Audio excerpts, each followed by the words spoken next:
Welcome to Reading the Gospels Together, and today we're reading John chapter 10, which has to do with two of the I am statements of Jesus.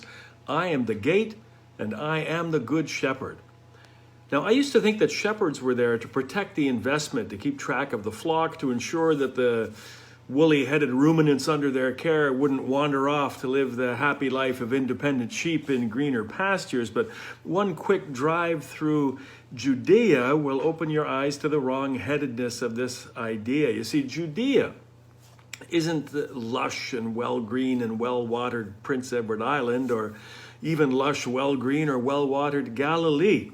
Judea is rocky, it's steep, it's dangerous, it's dry, and it's barren.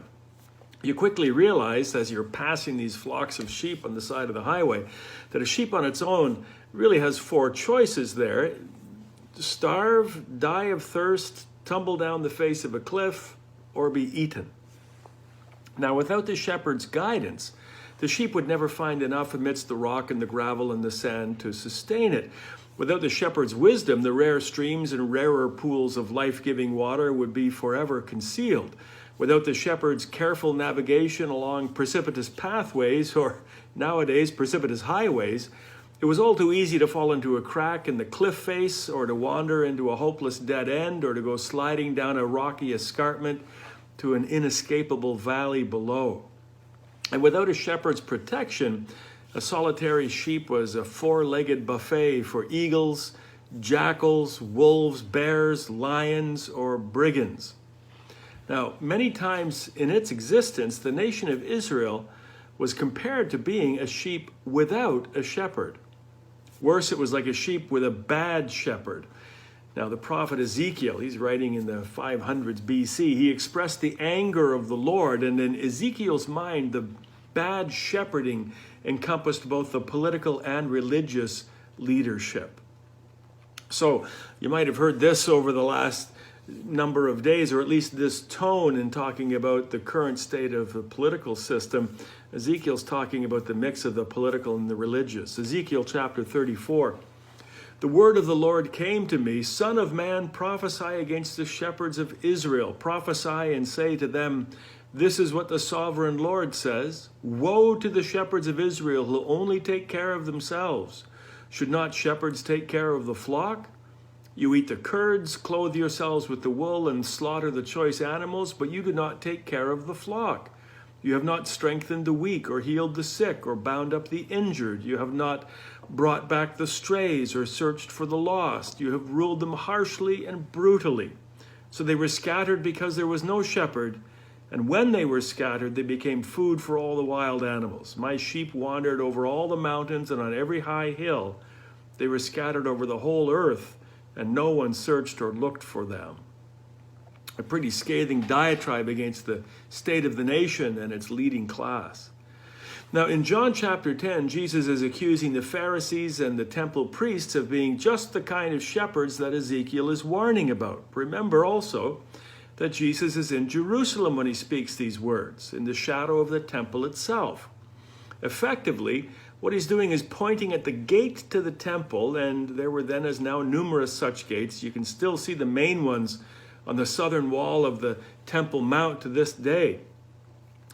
The gates that lead right into the main temple grounds. Jesus is pointing to those gates and at the whole ceremonial system, and he's saying, those gates, that's not where salvation is to be found. That's played its part, and that part is over. I'm the new pathway to God, says Jesus. I am now the gate through which to enter and to find salvation. This overturning the temple, ministry of the temple into the ministry of Jesus is the main theme in the Gospel of John. Now, mixed in with that image of Jesus as the gate, he repeatedly says that the sheep recognize the voice of the shepherd and they follow him. And that leads to the next I am statement, I am the good shepherd. Now, the promise of the Lord spoken through Isaiah was remembered here. In Isaiah chapter 40, we read, you who bring good tidings to Zion, go up on a high mountain, say, here is your God. See, the sovereign Lord comes with power, and his arm rules for him. His reward is with him, his recompense accompanies him. He tends his flock like a shepherd. He gathers the lambs in his arms and carries them close to his heart. He gently leads those that have young. Or from Ezekiel, the follow-up to that earlier statement, I will save my flock, and they will no longer be plundered. I will judge between one sheep and another. I will place over them one shepherd, my servant David, and he will tend them. He will tend them and be their shepherd. I, the Lord, will be their God, and my servant David will be prince among them. Then they will know that I, the Lord their God, am with them, and that they, the house of Israel, are my people, declares the sovereign Lord. You, my sheep, the sheep of my pasture, are my people, and I am your God, declares the sovereign Lord. Now, when Ezekiel wrote those words, talking about David being the shepherd, the servant of God, David had been dead for hundreds of years. So Ezekiel's not talking about him. Ezekiel's looking ahead to the new king, the new David, who was to come from David's line. And Jesus says, that's me. You'll know his voice, says Ezekiel. That's my voice, says Jesus. And so we read in John 10, I am the good shepherd. The good shepherd lays down his life for the sheep. I know my sheep, and my sheep know me, just as the Father knows me, and I know the Father, and I lay down my life for the sheep. I have other sheep that are not of this sheep pen. I must bring them also. They too will listen to my voice, and there shall be one flock and one shepherd. This shepherd would not only lead his sheep, but he would save his sheep at the cost of his very life. And furthermore, says Jesus, in words that would have shocked his listeners, I have sheep that are not of this sheep pen. My flock, in other words, will extend beyond the Jewish nation. It will extend to all who hear my voice and who listen and who follow and who come through the gate of salvation into eternal life.